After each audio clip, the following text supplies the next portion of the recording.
ते छत्रपती शिवाजी महाराजांच्या जयंतीनिमित्तानं आग्र्यामधल्या शिवाजी महाराजांच्या पुतळ्याला पुष्पहार घालण्यात आला। आग्रा किल्ल्याच्या बरोबर समोर शिवाजी महाराजांचा हा भव्य पुतळा आहे। या पुतळ्याला भारतीय भूदल तसंच वायुदलाच्या सैनिकांनी ढोल ताशांच्या साथीनं पुष्पहार अर्पण केला। दिल्ली भेटीवर आलेल्या शिवाजी महाराजांना औरंगजेबानं आग्र्यातल्या याच किल्ल्यामध्ये कडक पहाऱ्यात नजरकैदेत ठेवलेलं होतं।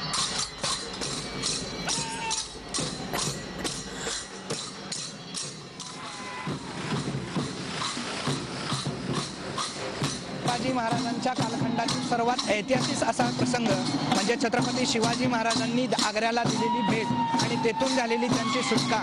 ज्या औरंगजेबाने छत्रपती शिवाजी महाराजांना पकडण्यासाठी जंग पछाडलं, त्यांना नामोहरम करण्यासाठी दक्षिण पूर्ण पालथा घातला, अखेरीस त्यांचा मृत्यू झाला। ते छत्रपती शिवाजी महाराज आग्रा भेटीला त्यांच्या आले, त्यांना ज्या पद्धतीने अपमानित करण्यात आलं, महाराजांना नजरकैदात टाकण्यात आलं, परंतु महाराजांनी शक्तीपेक्षा युक्ती श्रेष्ठ असं दाखवत महाराजांनी तेथून सुटका करून घेतली।